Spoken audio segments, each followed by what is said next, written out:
आज हम बात करने वाले हैं एक ऐसे राजा की जिसकी दौलत का अंदाजा लगाना मुश्किल है।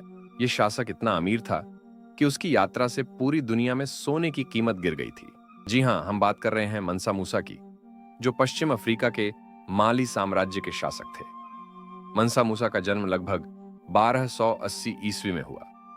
वे 1312 में माली के राजा बने और करीब 25 साल तक राज्य किया। माली साम्राज्य उस समय दुनिया के सबसे समृद्ध क्षेत्रों में से एक था। इसका मुख्य कारण था यहाँ की सोने की खदानें और व्यापार। माली उत्तर अफ्रीका और यूरोप के साथ व्यापार करता था। सोना, नमक और अन्य सामान से उसकी अर्थव्यवस्था बहुत मजबूत थी। मनसा मूसा को इतिहास के सबसे अमीर व्यक्तियों में गिना जाता है। कई शोधकर्ताओं का अनुमान है कि उनकी संपत्ति आज के समय में 400 अरब डॉलर से भी ज्यादा होती। ये केवल अनुमान है, लेकिन इससे उनकी दौलत का अंदाजा लगाया जा सकता है। वे अपने सोने की उदारता के लिए जाने जाते थे। मिलने वाले गरीबों और व्यापारियों को वे सोना बांटते थे, जिससे वहां की अर्थव्यवस्था तक प्रभावित हो जाती थी। उनकी सबसे प्रसिद्ध यात्रा थी हज यात्रा। 1324 में वे हजारों लोगों और ऊंटों के साथ मक्का के लिए रवाना हुए। कहा जाता है कि उनके साथ लगभग 60,000 लोग थे। यात्रा के दौरान वे जहां भी गए, वहां उन्होंने बड़ी मात्रा में सोना और उपहार बांटे। उनके इस उदार व्यवहार से मिस्र और अन्य जगहों पर सोने की कीमत गिर गई और महंगाई बढ़ गई। इस यात्रा ने माली साम्राज्य को दुनिया भर में पहचान दिलाई। मनसा मूसा केवल धन बांटने वाले राजा नहीं थे, वे शिक्षा और संस्कृति को भी बढ़ावा देते थे। उन्होंने तिम्बकटू और गांव जैसे शहरों में स्कूल, विश्वविद्यालय और पुस्तकालय बनवाए। उन्होंने अरब देशों से विद्वानों, शिक्षकों और वास्तुकारों को बुलाकर उन्हें माली में बसाया। तिम्बकटू एक प्रमुख शिक्षा केंद्र बन गया, जहां इस्लामी अध्ययन, गणित, खगोल शास्त्र और चिकित्सा जैसे विषयों पर काम होता था। उन्होंने कई प्रसिद्ध इमारतें बनवाईं।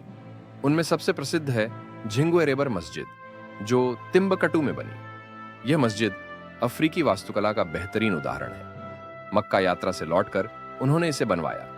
इसके अलावा उन्होंने धार्मिक भवनों, स्कूलों और पुस्तकालयों का निर्माण कराया ताकि ज्ञान का प्रसार हो। मनसा मूसा की यात्रा का प्रभाव सिर्फ धर्म तक सीमित नहीं रहा। इसका असर व्यापार, राजनीति और संस्कृति पर भी पड़ा। यूरोप और अरब देशों ने माली के सोने के भंडार और उसकी समृद्धि के बारे में जाना। कई यूरोपीय मानचित्रों में मनसा मूसा का चित्र बनाया गया और माली का नाम दर्ज किया गया। उनके कारण व्यापार मार्ग खुले और सांस्कृतिक संबंध मजबूत हुए। हालांकि उनकी उदारता का एक नकारात्मक प्रभाव भी हुआ। उन्होंने जहां भी सोना बांटा, वहां की अर्थव्यवस्था असंतुलित हो गई। सोने की कीमत गिर गई और महंगाई बढ़ गई। कई वर्षों तक लोगों को आर्थिक संकट का सामना करना पड़ा। यह दर्शाता है कि उनकी संपत्ति कितनी विशाल थी और इसका वैश्विक अर्थव्यवस्था पर कितना प्रभाव पड़ा। मनसा मूसा धार्मिक थे और समाज की भलाई के लिए काम करते थे। वे मस्जिदें बनवाते थे, गरीबों की मदद करते थे, शिक्षा को बढ़ावा देते थे और शांति का संदेश फैलाते थे। वे केवल सत्ता का प्रदर्शन नहीं करते थे, बल्कि अपने लोगों के हित में काम करते थे। उनकी मृत्यु लगभग 1337 में हुई। उनके बाद माली साम्राज्य धीरे धीरे कमजोर पड़ गया, लेकिन उनके द्वारा बनाए गए शैक्षणिक संस्थान, व्यापार मार्ग और सांस्कृतिक केंद्र लंबे समय तक चलते रहे।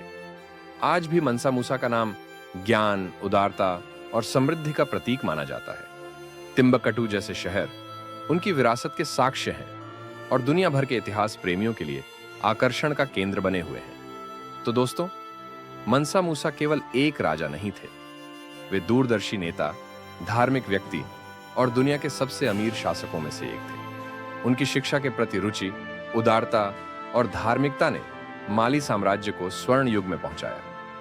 उनकी यात्रा ने दुनिया को यह दिखाया कि एक शासक का प्रभाव केवल उसके राज्य तक सीमित नहीं रहता, बल्कि पूरी दुनिया पर पड़ सकता है। अगर आपको यह वीडियो पसंद आया हो तो लाइक करें, शेयर करें और हमारे चैनल को सब्सक्राइब करें।